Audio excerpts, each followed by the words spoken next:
They say silence speaks louder than words. For me, that silence lasted 90 days. 90 days of no calls, no texts, no social media pings. I disappeared from her world, leaving a ghost shaped hole she couldn't ignore. And then on day 91, she showed up at my door. Eyes swollen, voice trembling, she fell to her knees, begging me to take her back. This is how it really happened. I remember the exact moment I decided to vanish. We had been circling the same argument for weeks, her accusing me of not understanding her, me trying to explain why I felt trapped by her demands. One night, when her voice rose so loud I couldn't breathe, I snapped. It felt like my insides were being twisted. I slammed my laptop shut, my fists clenched so tight my knuckles turned white. I typed, "I need space" in our chat, hit send, then did something I'd never done before. I turned my phone face down and walked away without looking back. That first hour was agony. My heart pounded like a drum in my ears. Every minute felt like an hour. I kept picturing her reading those two words and wondering if she'd call my bluff. I wanted to rage at her, to explain how I'd been drowning in her insecurities, in her jealousy, in her constant tests, but I didn't. Instead, I watched the screen stay dark. No reply. That silence was my unspoken declaration. I refused to be her punching bag anymore. Over the next week, I refused every message. She texted at odd hours, 2 a.m., 6 a.m., saying, "I miss you. I was wrong. Please talk to me." I didn't look. When I felt my phone buzz, a hot spike of panic shot through me. But then I remembered the nights I had sat curled in a ball on my bedroom floor, crying into my pillow because she vanished without warning. I didn't owe her anything. My life had been a leash on her terms, no longer. I woke up on day 7 with a tightness in my chest, a craving to know if she was alive without me. But I told myself, let her live without me. And so I went about my days pretending she didn't exist. I intentionally filled my schedule, mornings at the gym until my muscles burned, afternoons rewriting old short stories I'd abandoned, nights sitting on my balcony, smoking and staring at the city lights. I encountered random people who knew me as that boyfriend, the one who always answered his phone politely. Now it was a blank slate. By day 20, the silence became a rhythm. I noticed simple things for the first time. The way rain sounded on my window at 3 a.m., the taste of coffee without a sugar chaser, the ache in my jaw from clenching my teeth in sleep. I began to rediscover myself. I painted my bedroom walls a dark charcoal, something she always hated because she said it made the space feel oppressive. But I wanted a room that matched my mood. No apologies, no pastel illusions. I grew my beard out, let my hair go a little wild, because for the first time in a long time, I didn't care about her opinion. Social media became my enemy. I scrolled once, by accident, a photo of her laughing with someone else. It felt like a gut punch. But instead of scrolling further, I deleted the app from my phone. No TikToks, no Instagram, no reminders that she was living without me. And with each deletion, I felt a strange flicker of pride. I was cutting the cords one by one. Around day 45, something shifted. I started sleeping through the night. No waking up from nightmares of her accusing me of betrayal. I felt my mind clear, as if a fog had lifted. I realized I had spent so many months trying to salvage a relationship that had already died.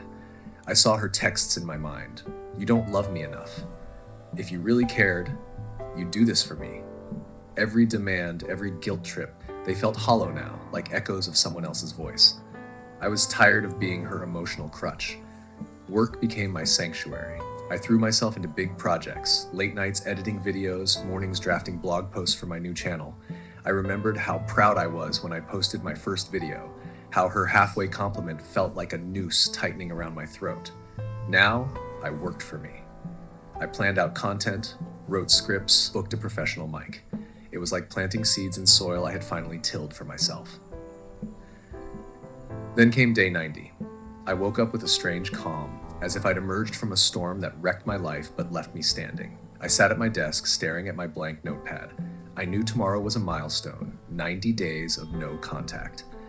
I felt a twinge of fear, not of her, but of what my life would look like if she never returned. But I forced myself to look forward, to imagine a life built on my own terms. That evening, I took a long walk along the river. The sun dipped below the skyline, painting everything in molten gold. I felt a pang of missing her laugh, her touch, but it was tinged with something new, gratitude. I was grateful I no longer needed her to validate my existence. I breathed in the cool air and felt my lungs expand with possibility. It was just after midnight when I heard a frantic knock at my door. My heart raced, not because I'd missed her, but because I couldn't remember the last time I expected her to come back. I opened the door, and there she stood in the hallway light, dark curls plastered to her forehead, eyes red from crying. She looked like someone who had just clawed her way out of a nightmare. "Please," she whispered, her voice trembling. "Please, I messed up. I never should have pushed you away." She stepped inside before I realized it was allowed. I could see the way her eyes darted, searching for who I might have become in these 90 days. She fell to her knees, fingers scraping at the hardwood floor like she was digging for a lifeline. "I know I hurt you," she said, "but I can't live without you. I'd give anything to go back." I felt my chest tighten as memories flooded in. The nights I lay awake while she laughed on the phone with someone else, the times I canceled plans to soothe her insecurities, the way my self-worth leaked out in her wake. I wanted to say yes because a part of me still ached for her warmth. But I couldn't. Not again. Because I had learned something in those 90 days. Love isn't begging for scraps. I knelt to meet her gaze. I wanted to see if her apologies were sincere or just another performance. She looked up at me, eyes glistening, cheeks streaked with mascara. "I'll change," she said, her voice breaking. "I swear. I've already started. Please, let me prove it." She reached for my hand, and for a split second, I felt the temptation to pull her close and forget everything. But then I remembered how it felt when she wrapped her hand around my throat, emotionally, spiritually. I took her hand gently and guided her to her feet. I could see her lips quiver with hope. "Look," I said quietly, "you had 90 days to notice what you lost. Did you learn anything?" Her shoulders shook, and she nodded, tears spilling over. I continued, "Because I spent those days building myself back up. I discovered I don't need you to define me, and I refuse to return to a place where my worth hangs on your next apology." She stumbled backward as if struck. Her mouth opened, then closed. She swallowed hard, searching for words she couldn't find. She opened her mouth again. Please." But I shook my head. I stepped around her and walked into my apartment, leaving her standing in the hallway like a ghost I no longer feared. I closed the door and leaned against it, breathing hard. Her sobs echoed on the other side, but I didn't look back. I felt an unexpected calm spread through me. For months, I had been chasing a version of ourselves that never existed. Someone who loved me unconditionally, someone who didn't tear me down with her doubts. I realize now that real love isn't a dance of control. Real love doesn't make you vanish to be noticed. I stepped away from the door and walked to my desk, where my camera and microphone waited. They were silent witnesses to my transformation. I stared at the red record light in my mind, imagining what I would say in my next video.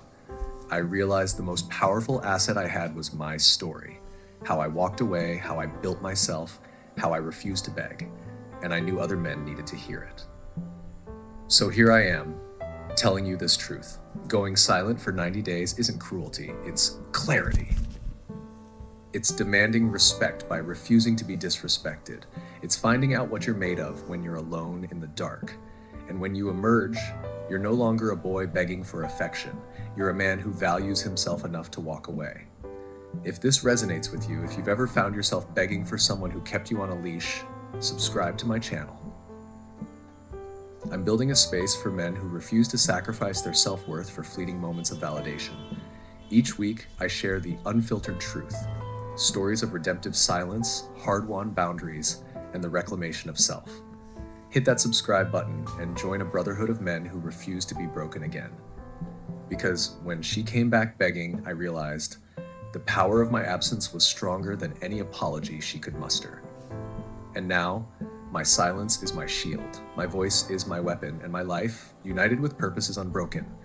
Stay silent, stay strong, and let your worth speak louder than your words.